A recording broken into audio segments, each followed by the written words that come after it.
Saudara yang dikasihi Tuhan, kita akan hampiri hadirat Tuhan di dalam doa.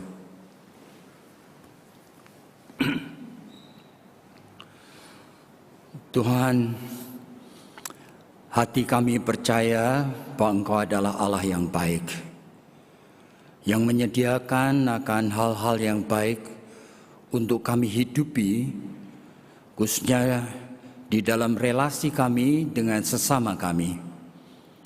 Tuhan, tolong supaya pada pagi hari ini kami mengerti apa yang Tuhan inginkan kami mengerti. Dan tolong kepada kami supaya kami mempunyai hati yang bukan hanya percaya, tetapi kami mempunyai tekad untuk meresponi setiap kebenaran firman-Mu secara pribadi. Sehingga tidak sia-sia ibadat yang kami ikuti pada pagi hari ini, Tuhan. Meskipun kami tahu mungkin ada di antara kami yang datang dengan beban-beban yang cukup berat, Tuhan. Pergumulan-pergumulan di dalam hidup kami, di dalam keluarga kami yang mungkin orang lain tidak tahu. Tetapi Tuhan mengerti bahwa banyak di antara kami yang terus-menerus terganggu dengan persoalan yang belum selesai, Tuhan. Bahkan ada di antara kami yang mempunyai orang-orang yang kami kasihi yang sedang sakit.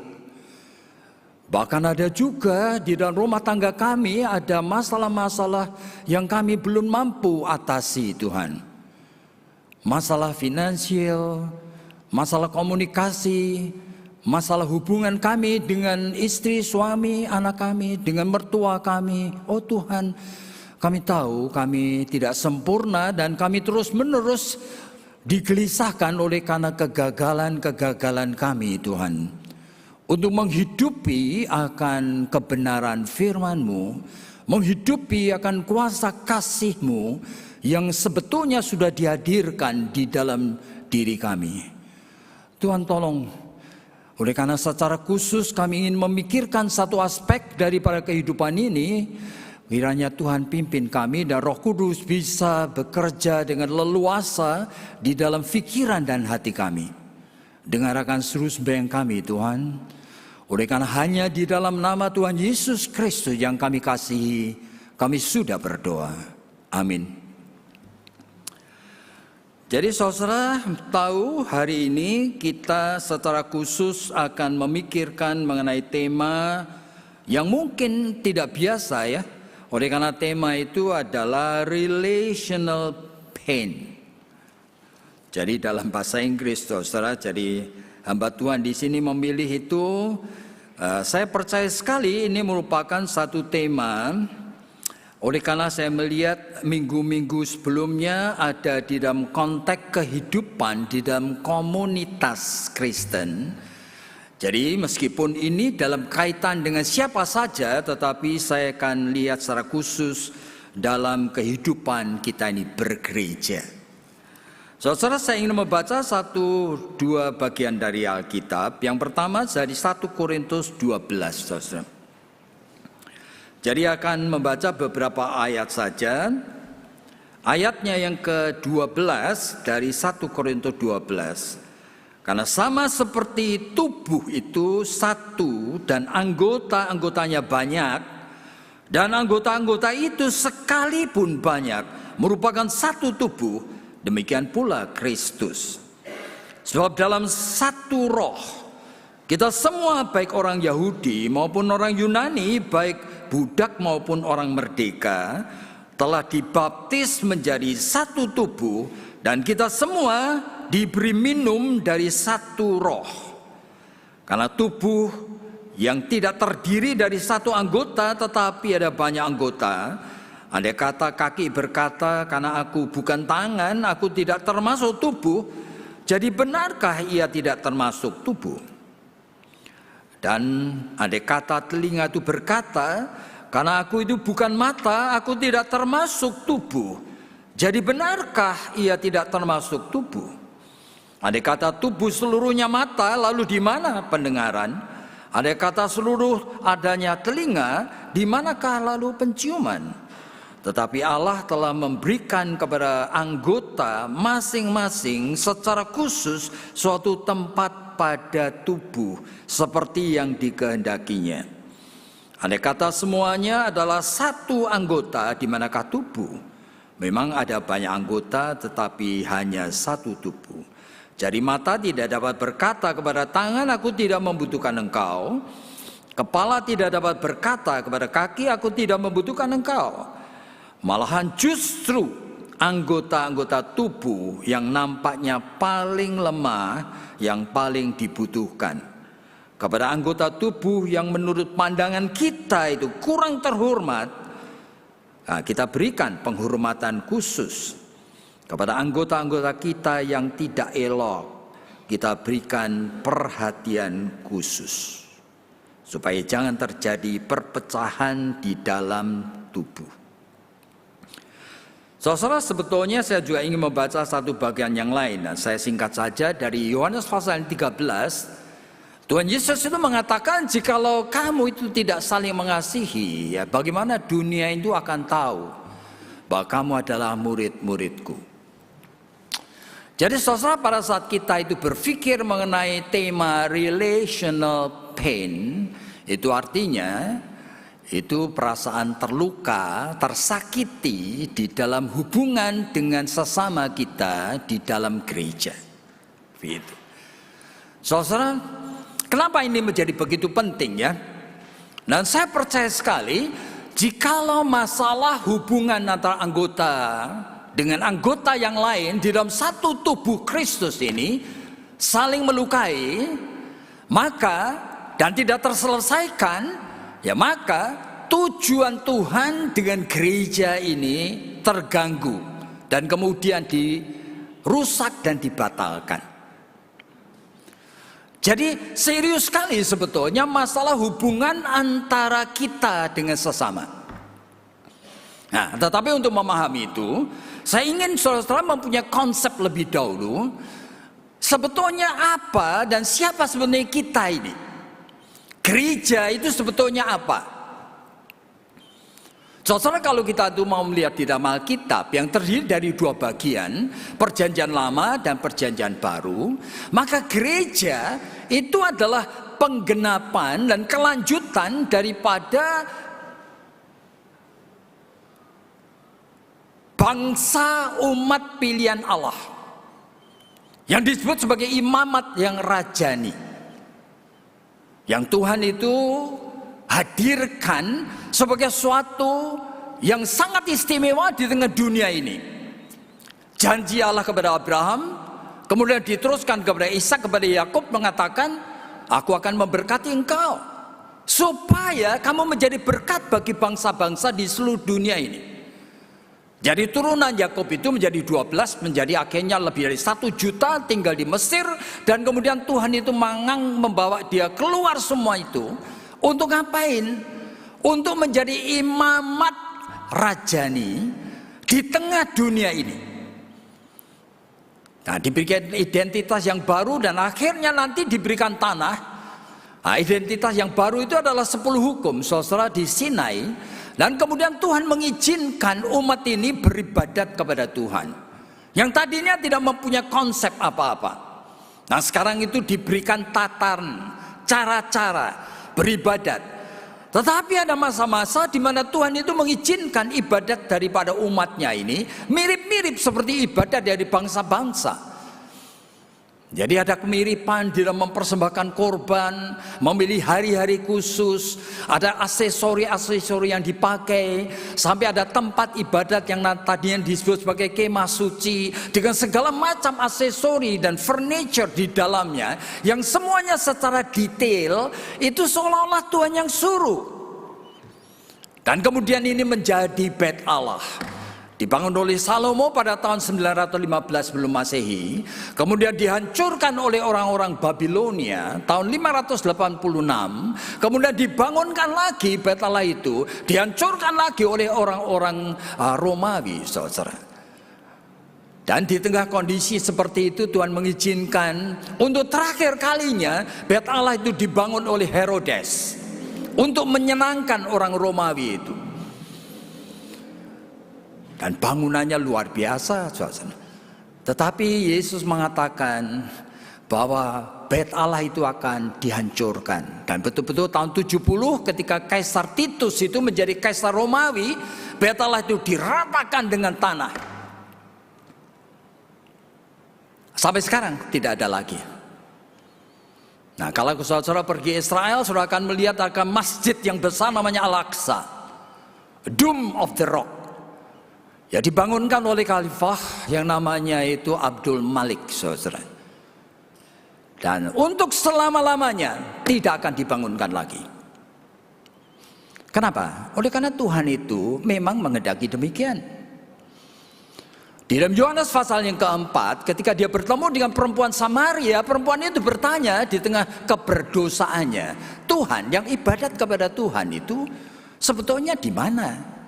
Apakah harus di Yerusalem dengan Bait Allah yang begitu megah atau di Bukit Gerizim di Samaria ini? Yesus menjawab apa? Waktunya akan sampai dan sekarang itu sudah tiba, di mana orang yang menyembah Allah yang benar harus hanya menyembah dalam spirit and truth, dalam roh dan kebenaran. Tidak ada lagi masa agama, tidak lagi tata cara, tidak ada ritus-ritusnya. Tetapi umat Kristen itu ingin mengembalikan lagi kehadiran daripada Bait Allah dalam bentuk gereja, saudara. Dan Tuhan itu izinkan saja. Meskipun akhirnya 7 gereja itu semuanya dilenyapkan, sekarang tidak ada lagi. Baik itu Efesus, baik itu Tesalonian dan sebagainya, tidak ada lagi. Tuhan tidak mau ada masa agama. Tetapi gereja terus-menerus maunya membangun itu, membangun Bait Allah. Saudara, saya kadang-kadang itu heran. Oleh karena hamba-hamba Tuhan yang paling sukses pun di dunia, selalu obsesinya adalah membangun akan gereja. Saya baru-baru ini berkunjung ke gerejanya Rick Warren yang ada di Saddleback. Oleh karena rumahnya tidak begitu jauh dari rumah, tempat itu tidak jauh dari rumah anak saya. Itu orang yang sangat saya kagumi, saudara, oleh karena bukan hanya menulis buku Driven Life yang luar biasa itu, Purpose Driven Life, tapi dia pengkhotbah luar biasa. Cabang gerejanya di seluruh dunia. Tapi ketika saya datang duduk di sana mendengarkan, tidak ada khotbah minggu ini. Yang ada adalah dia cerita mengenai apa? Pencapaian-pencapaiannya. Ada lebih dari 5 presiden Afrika yang datang mengunjungi dia. Cabang dari gerejanya itu sekian banyaknya. Anggota gerejanya sekian banyaknya. Aduh, saya sampai bingung ya. Apa yang sebetulnya terjadi dengan hamba Tuhan ini? Meskipun saya kagumi, saya mulai melihat decline. Oleh karena apa? Oleh karena persis seperti halnya yang Tuhan Yesus itu katakan kepada orang-orang Farisi yang ingin membangun akan reputasi dirinya sendiri. Yesus mengatakan apa?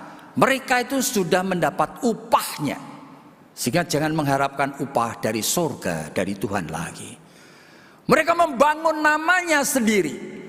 Pikirannya hanya bagaimana memperbanyak anggota gereja, bagaimana membuat cabang-cabang di mana-mana.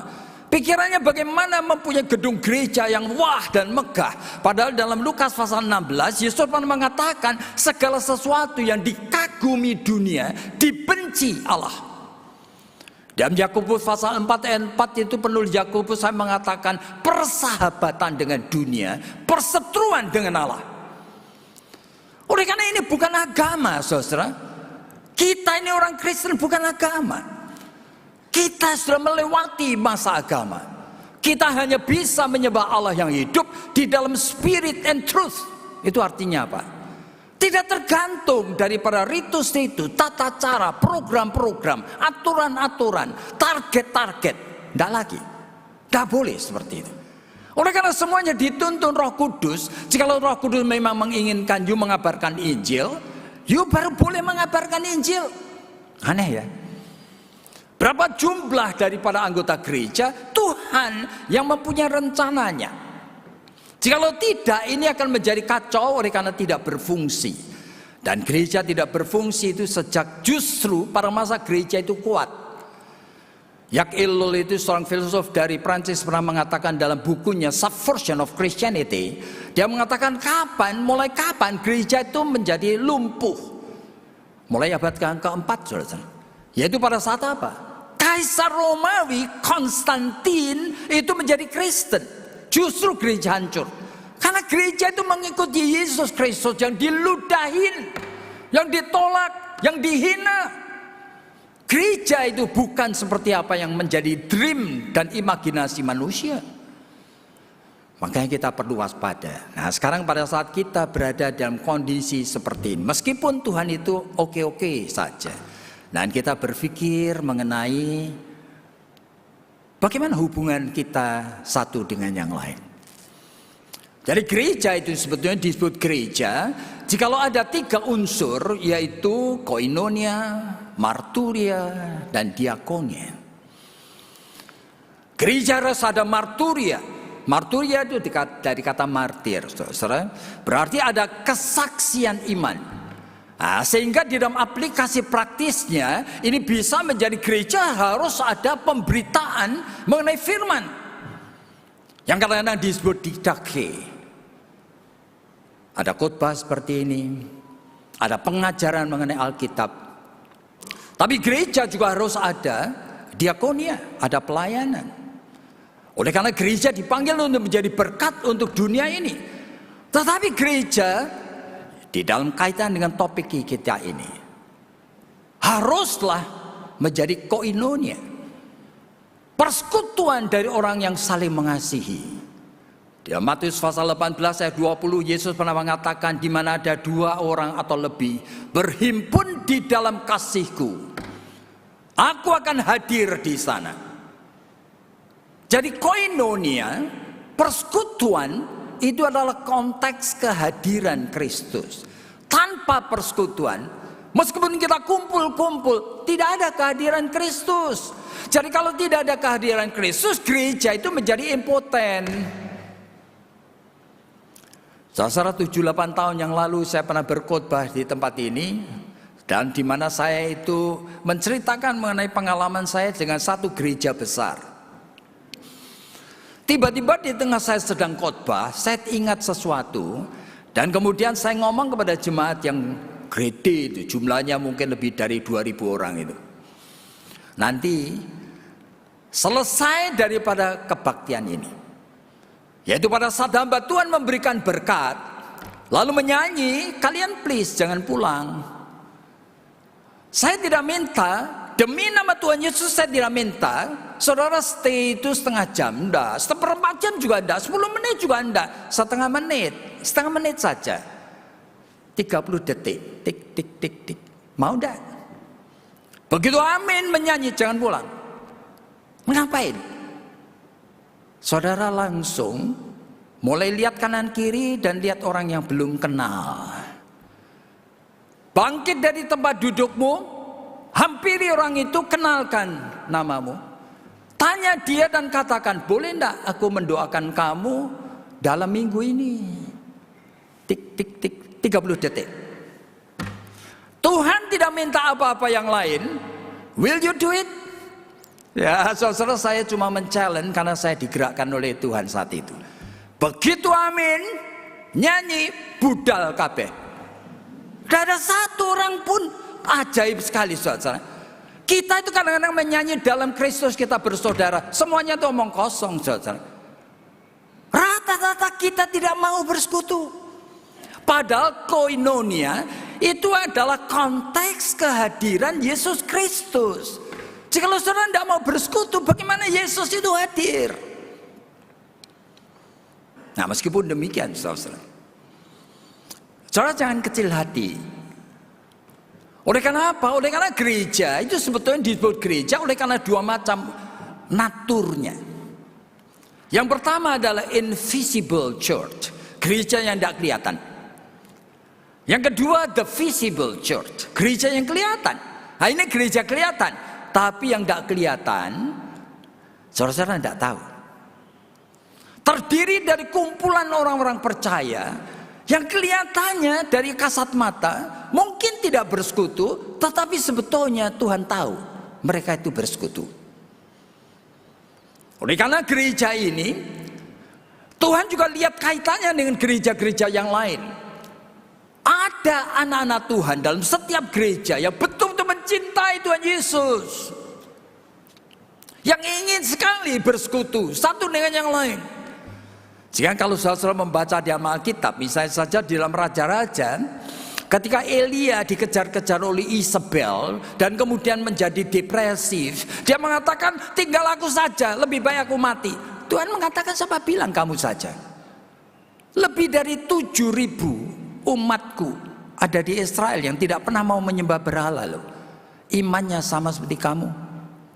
The invisible church. Nah, berdasarkan the invisible church, saya sekarang itu berbicara di dalam konteks gereja GKY Pluit ini. Meskipun mungkin nanti kalau kebaktian ini saya akhiri dengan amin, mungkin juga tidak ada yang mau salaman dengan orang yang belum dikenal. Tetapi Tuhan melihat yang mau. Tuhan melihat hati yang tulus. Tuhan melihat hati yang mencintai Tuhan Yesus. Nah, sekarang pertanyaannya, di dalam invisible church kita berbicara mengenai relational pain, atau di dalam konteks visible church yang kelihatan, di mana tidak ada koinonia, tidak ada persekutuan. Kita bicara relational pain. Sulit ya? Pertama dulu, invisible church. Pada saat kita berbicara mengenai relational pain, kita tuh melihat hubungan antara orang yang betul-betul saling mengasihi Tuhan Yesus, kadang-kadang juga saling melukai. Saya baru-baru ini membaca satu buku yang ditulis oleh Sarah Robinson. Nah, buku ini sebetulnya buku Kristen yang baik sekali. Judulnya adalah I Love Jesus But I Want to Die. Aku mencintai Yesus, tapi aku lebih baik mati aja. Loh, buku apa ini? Ternyata dia adalah seorang wanita yang depresif, saudara. Yang kadang-kadang putus asa. Dia ingin sekali mencintai Yesus dan dia betul-betul mencintai Yesus. Tetapi cairan kimiawi yang ada di dalam tubuhnya, yang mengganggu otaknya, itu sudah menenggelamkan. Kadang-kadang dia ingin mati, dia berkali-kali ingin bunuh diri. Dan dia merasakan, saudara, aneh sekali, dia berada di antara lingkungan yang mencintai dia, orang tuanya mencintai dia, saudara-saudaranya mencintai dia, teman-teman dekatnya mencintai dia, tetapi melukai dia. Oleh karena apa? Oleh karena naif, oleh karena kurang pengetahuan, selalu ngomong itu seolah-olah menyalahkan. Kamu depresi lagi, kamu kurang bersyukur sama Tuhan, mati kita. Kamu depresi lagi oleh karena cara gaya hidupmu itu tidak benar ini.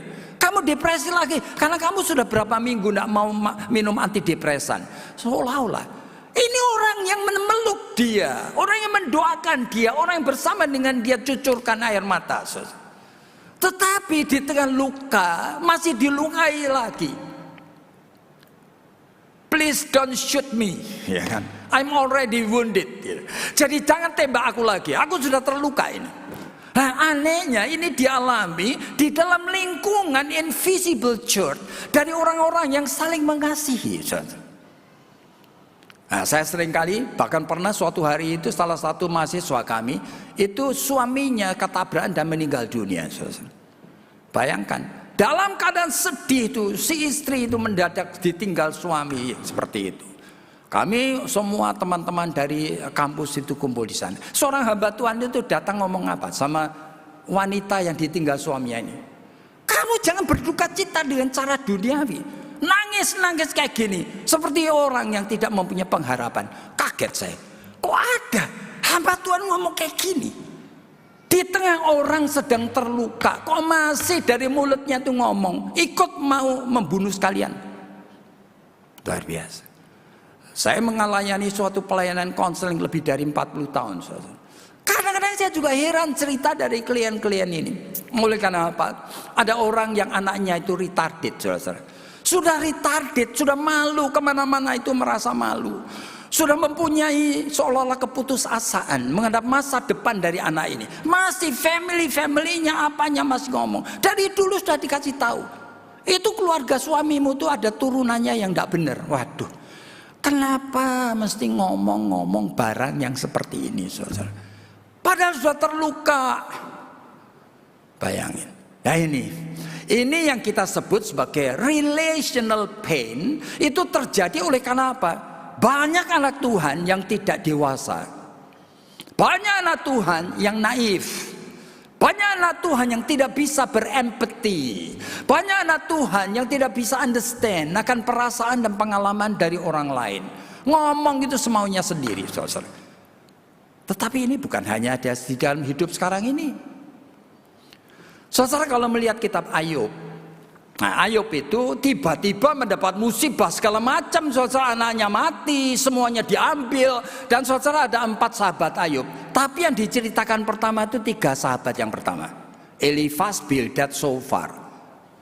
Melihat Ayub yang sedang menderita seperti itu, mereka ngapain? Merobek-robek akan jubahnya, menaburin akan abu di kepalanya, lalu ngapain? Doa dan puasa, diem tidak ngomong. Berapa lama? 7 hari 7 malam. Hebat ya. Ini orang-orang seperti ini. Begitu mulai ngomong, semua omongannya melukai Ayub. Pasti kamu itu berbuat dosa. Kalau tidak berbuat dosa, tidak mungkin Tuhan gini membiarkan kamu kayak gini. Kamu coba periksa dirimu. Manusia kan tidak sempurna. Cuma kamu itu begitu erogennya. Kamu tidak mau mengakui. Waduh, Ayub itu sampai mendengar itu sampai ingin tutup telinganya dan sampai menjerit, mungkin mengatakan, kamu itu semua penasehat sialan. Ada di dalam Alkitab, saudara. Itu kata Ayub loh. Jadi ini orang-orang itu apa motivasinya jahat? Enggak, saudara. Tetapi ini adalah orang-orang yang sebetulnya itu tidak begitu bijaksana, meskipun sangat bijaksana. Martin Luther dengan Zwingli, dua-duanya reformator, saudara. Reformator yang pertama itu Zwingli. Sebetulnya setelah itu baru Martin Luther. Saudara bisa membayangkannya. 2 orang ini kemudian mengembangkan teologi. Teologi itu adalah cara berpikir, itu tanggung jawab manusia untuk memahami Alkitab, memahami firman Tuhan, memahami hakikat Allah, memahami rencana Allah, memahami kehendak Allah. Nah, itu namanya teologi. Tidak boleh didasarkan cuma 1 ayat, oke? Nah, ternyata 2 orang ini teologianya tidak sama. Kemudian kelompok ini dan kelompok ini itu ingin dipertemukan di satu castle yang tua yang di Marburg. Iya kan? Jadi Martin Luther itu membawa akan Melanchthon, dan juga Zwingli itu membawa Martin Bucer dengan ukul Pelampus, itu teman baiknya. Ada 15 poin perbedaan. Semuanya itu 14 akhirnya setuju. Hebat ya. Sudah hampir selesai ini. Supaya jangan sampai kelompok 2 ini kemudian bermusuhan. Wah, luar biasa. Cuma 1 poin. Tidak sama. Martin Luther itu masih mewarisi cara berpikir orang Katolik, saudara. Bahwa perjamuan kudus pada saat kita itu ambil, betul-betul begitu diminum itu masuk di dalam perut atau badanmu menjadi darah Kristus. Makanan itu roti pada saat dicuil dan kita makan masuk tubuhmu menjadi tubuh Kristus. Luther yakin sekali itu. Tetapi bagi Zwingli, orang reform, oleh karena setelah Zwingli itu Calvin mengatakan tidak perlu itu. Mau jadi tubuh atau tidak itu tidak perlu. Yang penting imanmu. Lah, itu Luther marah luar biasa dan menuding dan mengatakan Zwingli itu 7 kali lebih buruk daripada masa Zwingli itu masih menjadi pengikutnya Paus, katanya. Dan menyebutkan Zwingli bukan orang yang beriman. Waduh, saya kadang-kadang melihat ini begini. Padahal teologi itu tidak sama dengan keselamatan. Teologi itu pertanggungjawaban setiap orang Kristen.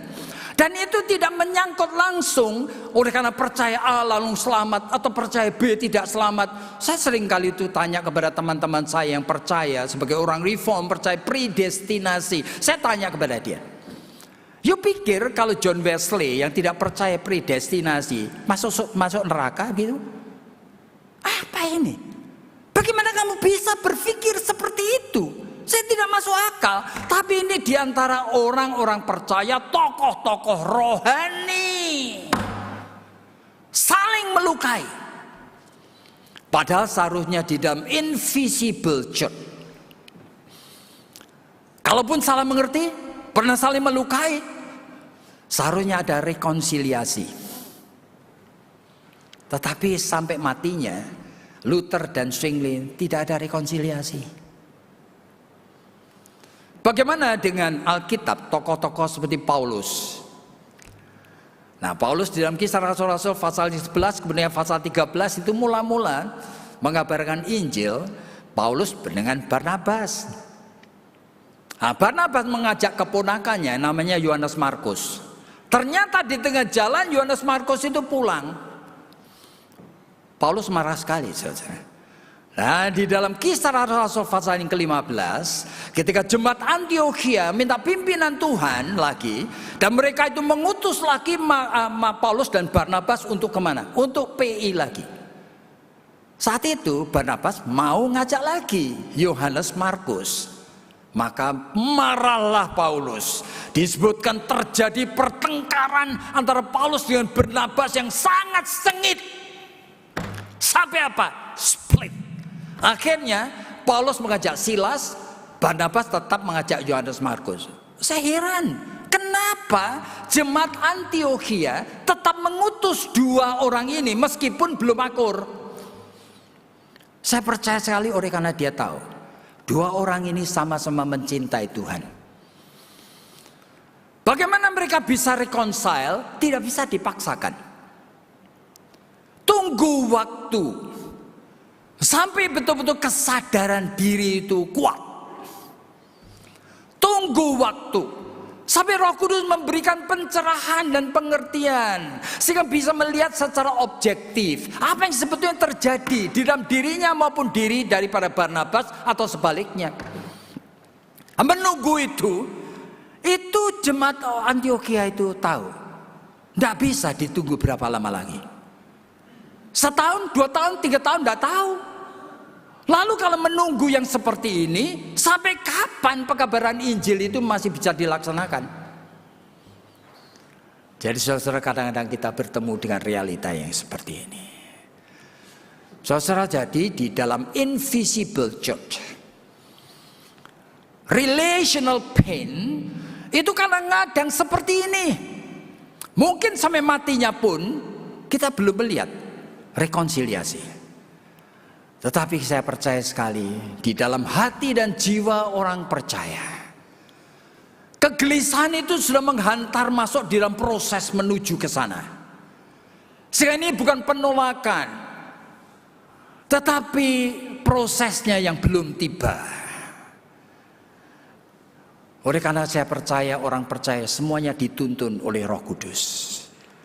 Sehingga kalau saudara itu melihat akan relational pain di dalam kehidupan umat, jangan buru-buru menarik suatu kesimpulan seolah-olah mereka itu memang tidak mau reconcile. Oleh karena realita dari kehidupan orang percaya itu kadang-kadang melewati proses pergumulan yang kita tidak tahu dan tidak bisa prediksi. Kadang-kadang alasan dari ketidakpuasan kita pun kita tahu sebabnya. Dan orang tersebut juga tahu sebabnya. Misalnya saja John Wesley, ada satu buku tulis yang judulnya adalah Wesley and Depression. Itu ditulis oleh Tony Hadley. Nah, Tony Hadley ini ternyata menceritakan bahwa John Wesley yang terkenal itu pendiri dari gereja Metodis yang besar. Dipakai Tuhan bersama dengan adiknya Charles Wesley itu untuk memulai akan Great Awakening. Itu pekabaran Injil seluruh dunia, saudara. Tapi dia orang depresif. Nah, pada suatu hari kalau orang depresif itu ups and down. Berhari-hari dia itu tidak mau keluar kamar, tidak suka makan, pikirannya terus menjadi negatif. Dia tidak siap mengabarkan Injil, tidak bisa kerja dia. Nah, ketika dia keluar mau sedang duduk gitu, tiba-tiba dia kaget melihat istrinya keluar dari kamar itu memakai pakaian berkabung, pakaian hitam, tutupan hitam gitu. Lalu John Wesley tanya, loh siapa yang mati? Lalu istrinya mengatakan, Tuhanmu yang mati. Loh, ya jangan kurang ajar yang ngomong kayak gitu. Tuhanmu yang mati. Kalau Tuhanmu hidup, hambanya tidak seperti kamu ini. Terus membiarkan diri terjebak dengan kondisi seperti ini, tidak keluar-keluar. Saudara, saya membaca itu saya juga mengerti. Apa yang sebenarnya terjadi di dalam kehidupan dua orang yang saling mengasihi, dua-duanya juga saling mencintai Yesus Kristus. Relational pain bisa terjadi oleh karena segala macam alasan. Bisa oleh karena sakit, bisa oleh karena ketidaksabaran, bisa oleh karena kurang pengertian, bisa oleh karena tafsiran yang beda, bisa juga oleh karena watak dan kepribadian, segala macam, saudara. Lalu bagaimana dengan yang kedua?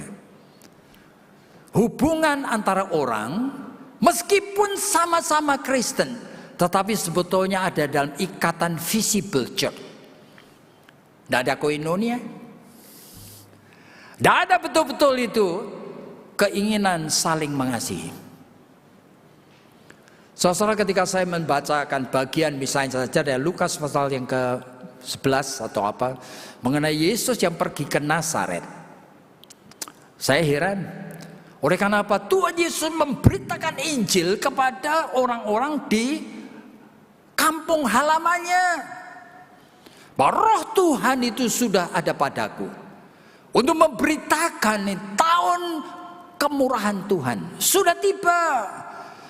Yaitu berita untuk orang yang buta supaya bisa celik matanya, orang yang terikat supaya dibebaskan dan selanjutnya. Lalu dia mulai menjelaskan dengan luar biasa sekali sampai semua kagum. Ini kan anaknya Yusuf dan Maria. Dari mana dia bisa belajar khotbah yang seperti ini? Pikiran mereka kemudian ingat. Oleh karena belum lama Yesus itu menolong seorang, yaitu tentara Romawi yang hambanya itu di Kapernaum ya, hambanya itu sakit dan Tuhan itu menyembuhkan. Yesus kemudian mengatakan kalimat seperti ini. Mungkin kamu berpikir saat ini bahwa aku seharusnya melakukan apa yang pernah kulakukan juga di Kapernaum, dan aku akan melakukannya di Nazaret ini. Tapi kamu ingat satu hal, Tuhan mulai ngomong belak-belakan. Ya, kata-kata itu menyakitkan. Apa kamu tahu? Pada zaman Elia ada begitu banyak janda miskin, tetapi Tuhan memilih janda dari Sarfat untuk menyelamatkan dan memberi makan Elia. Pada zaman Naaman ada ribuan orang Israel itu kena kusta. Tetapi Tuhan hanya menyuruh Elisa itu menyembuhkan akan Naaman. Maksud Tuhan apa? Jangan kamu pikir, oleh karena kamu adalah umat pilihan Allah, dengan sendirinya Tuhan berkenan kepadamu, maka mereka marah sekali dan membawa Yesus itu keluar dan mau melemparkan dari bukit untuk dibunuh. Jadi di antara orang-orang yang visible, memang mereka itu punya kecurigaan. Mereka tidak ada keinginan untuk saling mengasihi.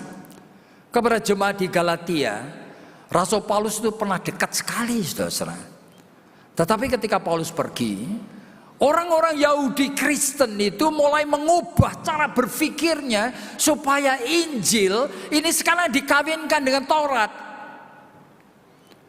Paulus itu marah sekali. Hanya satu kali di dalam surat Paulus menyebut kata seperti ini. Galatia pasal yang pertama. Terkutuklah orang yang mengajarkan Injil yang palsu itu. Yaitu ingin supaya kamu itu menambahkan kasih karunia Allah itu dengan tekad pribadi untuk membuktikan dirimu betul-betul orang Kristen yang betul-betul mengasihi dan mencintai Tuhan. Rasanya kan betul, rasanya kan boleh. Tapi ada sesuatu yang miss point di balik. Di dalam Roma pasal 8 ayat 3 Paulus kan mengatakan segala sesuatu yang kamu ingin lakukan dan tidak pernah berhasil kamu lakukan sudah dilakukan Allah dalam Kristus untuk kamu. Kamu mau terima enggak? Dan setelah kamu terima, barulah kamu nanti bisa untuk melakukan apa yang Tuhan kehendaki. Jangan dibalik. Jikalau dibalik, ini menjadi ajaran Taurat lagi. Makanya di dalam Galatia pasal yang keempat, Rasul Paulus ngomong kepada jemaat Galatia, dulu kamu itu begitu mencintai aku, seolah-olah kamu rela untuk mencungkil biji matamu untuk aku. Aku yang dalam keadaan menjijikkan, itu kata Paulus loh. Tidak tahu jelas apa, kemungkinan karena dia epilepsi. Kadang-kadang dia pingsan, muntah-muntah. Waduh, menjijikkan kan? Paulus mungkin seperti itu. Nah, itu ada di dalam Galatia pasal 4. Tapi kamu tidak merasa jijik dan tidak menolak aku. Tapi sekarang dengan aku mengatakan kebenaran, kamu membuat aku musuhmu. Nah, saya bayangkan. Jadi kalau dua pihak di dalam visible church, di mana orang ini tidak betul-betul tuh ingin bersekutu, begitu ada konflik itu seolah-olah tidak bisa diselesaikan lagi. Jadi saudara, lalu bagaimana kita? Pada saat kita melihat bahwa relasi antara manusia dan manusia terdiri dari dua kelompok besar seperti ini. Saudara harus tahu yang pertama, what should we do then? Kita mesti melakukan apa? Bagi orang di dalam invisible church, jadi gereja yang tidak kelihatan, antara orang yang sama-sama saling mengasihi dan ingin sekali mengasihi Tuhan dengan segenap hati dan segenap jiwanya. Roma pasal 8 ayat 28 itu menjadi kuncinya. Dia akan bisa menangkap, meskipun mula-mula misunderstand, salah mengerti, tapi dia akan menangkap segala sesuatu bekerja bersama, mendatangkan kebaikan bagi orang yang mengasihi Tuhan. Berarti meskipun seperti Luther dan Zwingli saling serang seperti itu, tapi orang yang betul-betul itu sudah dilahirkan baru. Roh Kudus akan menolong dia untuk mengerti bahwa memang aku memerlukan orang seperti Zwingli ini yang dablek, orang keras kepala, atau sebaliknya orang seperti Luther ini yang keras kepala dan sombong luar biasa dan kasar hadir dalam hidupku. Oleh karena melalui dialah aku bisa menangkap rencana Tuhan yang lebih besar yang sebelumnya aku tidak mengerti. Segala sesuatu bekerja bersama-sama, mendatangkan kebaikan bagi orang yang mengasihi Tuhan. Oleh karena Tuhan sudah memulai di dalam jiwanya, sehingga apa yang dia akan lakukan tidak akan dibiarkan sendiri oleh Tuhan. Tuhan yang akan memimpin. Saudara, saya kadang-kadang herannya, misalnya Lukas pasal yang kelima ini, bagaimana seorang Petrus itu mengatakan kalimat-kalimat yang seperti itu. Ketika dia itu bertemu Yesus pertama kalinya, kemudian dia mulai dipanggil menjadi muridnya. Lalu suatu saat Yesus ingin mengajar di tepi pantai. Lalu dia ngomong sebelum mulai pengajaran itu, Petrus, bawalah kapalmu ke tengah sedikit, tebarkan jala di sana. Ini di tengah Yesus mau mengajar ini. Petrus mengatakan, Tuhan, semalam-malaman aku tuh sudah menebarkan jala dan tidak mendapat apa-apa. Dengan kata lain, ini bukan musim ikan. Tetapi oleh karena engkau yang suruh, I will do it. Oleh karena engkau yang suruh, aku akan coba. Dia tebarkan jala dan dapat begitu banyak ikan. Lalu Petrus mengatakan, Tuhan, tinggalkan aku aja. Aku orang tidak layak, aku orang berdosa. Jadi orang di dalam invisible church, urapan dari Roh Kudus itu membuat di dalam kondisi apa saja dia ingin sekali learn to obey, mau belajar menurut kepada Tuhan. Sehingga saudara, saya ingin supaya kita belajar sesuatu di sini. Yang pertama, membedakan dengan siapa saudara itu merasa dilukai. Ya, kalau yang melukai saudara adalah orang yang sebetulnya meskipun sama-sama Kristen, tapi dari yang visible church, yang sebetulnya tidak mempunyai keinginan untuk bersekutu dengan saudara. Kita tidak bisa memprediksi. Itu depends kepada kondisi. Kadang-kadang ada orang seperti itu yang memang jiwanya besar dan gampang sekali memaafkan dan membuat masalah tidak usah diteruskan. Tetapi bagi yang di dalam invisible church, di antara orang-orang yang betul-betul saling mencintai dan saling mengasihi, kita harus waspada. Oleh karena seringkali proses itu bisa tidak predictable. Waktu itu bisa seminggu, bisa 2 minggu, bisa setahun, bisa 2 tahun. Tapi jangan kita diganggu oleh proses yang belum selesai, sehingga kita membuat konklusi terlalu cepat. Sehingga hubungan yang Tuhan sudah sedang izinkan ini, itu tidak mencapai titik kulminasi atau kematangannya. Jadi kita itu bicara apa pagi hari ini? Relational pain. Itu realita yang mungkin kita akan hadapi masing-masing kita. Wujudnya beda-beda. Tetapi saya harap saudara itu bisa memahami dan mensikapi dengan iman Kristen yang lebih dewasa. Sehingga jangan terpengaruh dengan fenomena berdasarkan pikiran dan perasaan yang subjektif saja. Tapi mari kita belajar untuk memahami akan hidup yang kompleks ini dari perspektif iman Kristen. Mari kita tunduk kepala dan kita berdoa. Tuhan, dengan topik yang kompleks seperti ini, mungkin tidak mudah bagi kami dan jemaat di tempat ini untuk memahaminya. Tetapi Tuhan sudah menghadirkan melalui pemberitaan firman pada pagi hari ini. Dan kami tahu Tuhan, bahwa sebetulnya kami harus bisa membedakan antara hubungan dengan orang yang sama-sama ingin mengasihi Tuhan dan bersekutu dengan mereka yang lain. Meskipun ada di dalam gereja yang sama, kami menjumpai dalam gereja selalu ada 2 kelompok. Dari gereja yang invisible maupun gereja yang visible.